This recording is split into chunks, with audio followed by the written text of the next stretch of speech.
I can confirm to you that at exactly 2:30 p.m., Mr. Alabi, Quadri Alabi, was physically handed over to me by the authorities of the Nigerian Correctional Service. Because that about 3 hours ago, the court discharged him following the advice of the Director of Public Prosecutions, Lagos State, where the DPP found that Quadri Alabi has no case to answer, that the allegation of armed robbery brought and made by the police is without substance, without evidence, and that he was innocent. However, as you may be aware, when a court makes an order discharging a person, there is an administrative process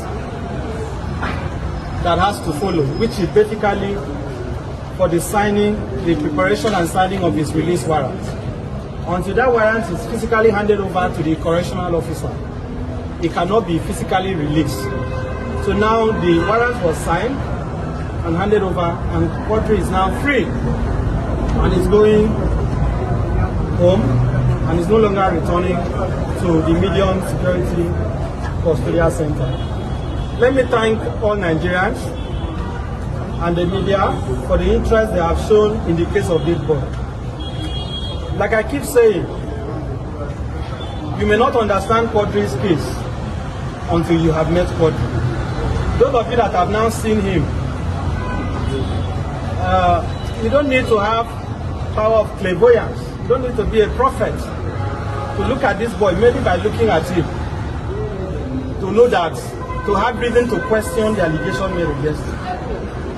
So for the fact that a Nigerian child was subjected to this horrendous treatment since January, incarcerated without cause, is unacceptable. Now that he has been released, we have grave concerns about his safety and that of his family. As I speak to you, it is not safe for him or his mother, who is standing beside me, to return to their home. So as I speak, Quadri is basically homeless because their current home is not safe for them. There are reasons why I'm saying that. Apart from the fact that you are all aware of the circumstances that led to him being abducted, he was not arrested. Quadri was abducted by so-called area boys. So, handed over to the police. The same people behind his travels, they have not left Nigeria, they have not left Lagos, they are still within that community. So it is only common sense that his family should be relocated somewhere else. So we'll be appealing to Nigerians of good conscience. Please extend a hand of help to this family, and Quadri in particular. The most pressing need is for us to get an alternative accommodation for them, get them accommodation elsewhere, where his family can stay. They don't have the means. You can see it yourself. The second need is that even though he became momentarily famous during the elections, quite sadly, that fame, was not, the benefit of that fame was not sustained. So he basically went back to the streets doing petty things. So currently, he needs some stable form of employment. He has started learning tailoring. I don't know whether he would want to continue with that, but the point is that Quadri needs some form of rehabilitation that will enable him to be self-sufficient and useful to the country. So we are appealing to any spirited member of the public out there that may want to assist him beyond just the accommodation. Please reach out to me. We'll be able to bring that help to his family. And then lastly, I want to restate for emphasis, and I say this without apology, and I'm ready to say this before anybody in this country.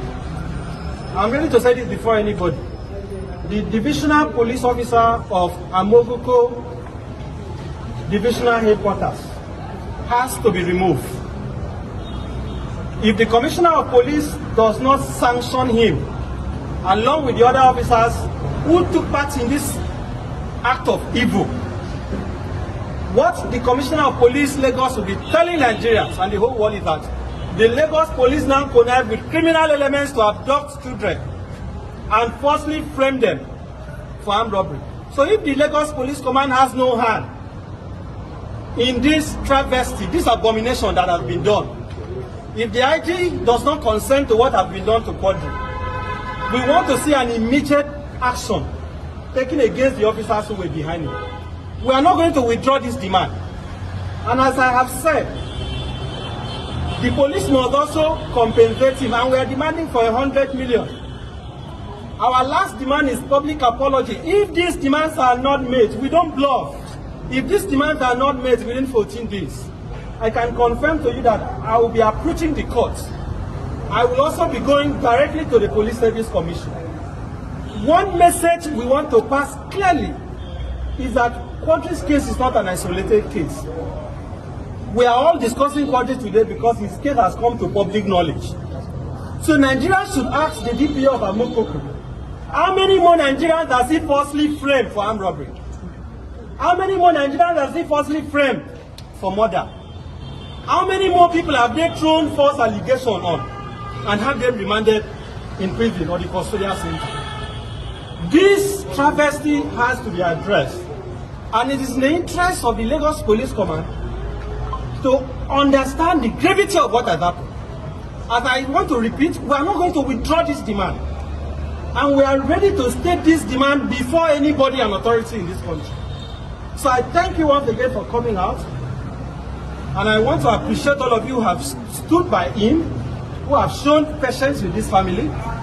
Nobody should ever have to suffer what Quadri has suffered. I, as the lawyer, you were aware in 2022, I went to prison for 1 month in this country because I took up a case against the governor. Yeah. So I have a practical experience of what it means to be wrongly incarcerated. And that is why nobody should be innocent. No innocent person should ever be made to spend a day in the prisons. Can we speak to Quadri about his experience in detention? Well, you can ask, but he may not be able to say a lot. Quadri, can you share with us what happened? Were you tortured? Did you come to under any form of abuse? What happened in prison?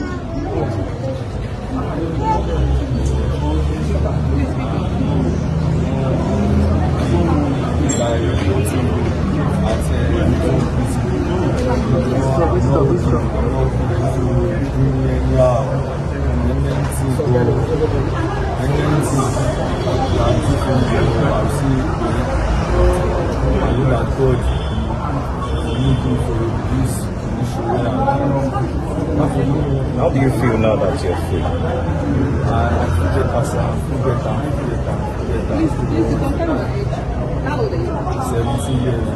What do you want to? What do you want to do now? Your lawyer has said that you learned tailoring, but what do you want to do going forward? You want to go to school? Can you let me know? I want to people should help my brother because I don't have anything, but they don't have anything to do. Please, everybody can help me, please.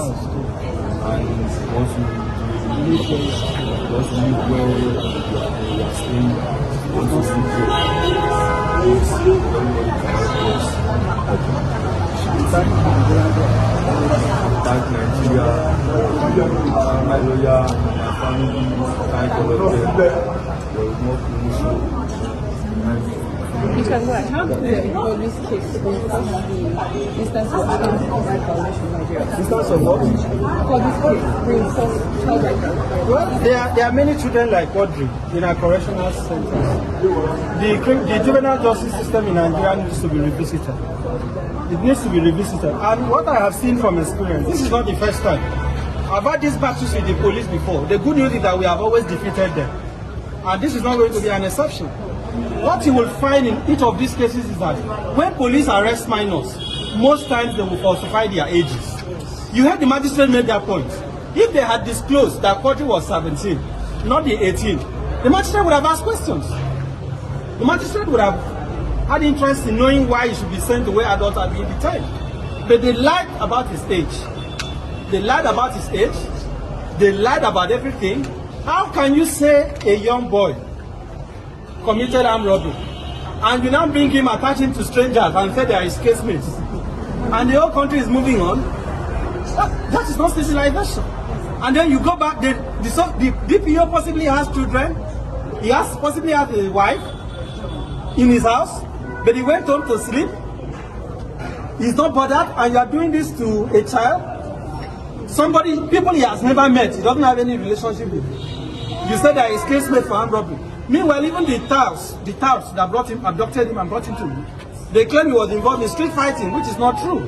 And suddenly you brought him to court for armed robbery. This is an abomination. And the entire country should be alarmed. Should be alarmed. It's an embarrassment to the country. That's why I'm saying, if the Commissioner of Police is not part of this evil conspiracy, we want to see the action he's going to take against the DPO. We are not going to compromise on that demand. The DPO of Amokoko must be removed. We are not, under no condition, even at gunpoint, we are not going to shift on that demand. He must be removed. I will speak to the mother, please. Mommy, say English never shall be Yoruba. Yoruba, anyone, the valid son. Báwo ni ẹ ṣe, báwo ni yín ṣe dùn sí, báwo lẹ ṣe ló ṣe ṣe lára yín sí ẹṣẹ ọmọ yìí. Inú mi dùn lójú pé wọ́n àkọ́kọ́ pẹ́ mi lọ́wọ́ Mrs. Hassan torí pé kí ni òun ni ẹni tí ó jẹ́ kí ọ̀rọ̀ yìí níyànjú. Torí ní ìgbà náà ó lọ síbi iṣẹ́ ń aṣọṣẹ́ lọ́rùn ọlọ́pàá kò rí àwọn bọ́ìsì mi lọ wọ́n láti ní àwọn ọlọ́pàá rẹ̀. Bàbá ẹ̀ kú sí ojú ọdún mẹ́ta lọ. Tí bàbá ẹ̀ kú torí owó tí wọ́n fún ẹ ló yẹ kí ra màálù, ó yẹ kí ra rẹ̀ sí. Ìfọwọ́ bọ́ìsì ọmọ mi ni wọ́n fún. Yàtọ̀ ṣẹ́ mọ́ iye tán. Ó tẹ̀ ẹ̀ mọ̀ owó òtún ọ̀pọ̀ ilé ìpalàgbà níbẹ̀. Tó ẹ̀fẹ́ rí sójú àtọ́ wípé ìyẹ̀sì bó ṣe rìn ọmọ ilé lọ síbi iṣẹ́ ṣó ti yé yín. Àmọ́ mo dúpẹ́ lọ́dọ̀ Ọlọ́run, mo dẹ̀ dúpẹ́ lọ́wọ́ gbogbo ẹni tó àdàgà lọ́ọ̀yà yìí. Èèyàn ni wọ́n, àwọn méjèèjì àti Peter Obi. Ọlọ́run ní pa báyìí ní agbára Ọlọ́run. Mọ́mí ṣàkọ́bí ni àbí ọmọ mi lè That's my last born. Last born mi ni. How many other children? Ọmọ mẹ́rin péré náà ni mo bí. Obìnrin kan ṣoṣo, ọkùnrin mẹ́ta. Kí lorúkọ yín mà? Mrs. Bola Alabi. Thank you. Thank you. Thank you. Thank you for your patience. Thank you.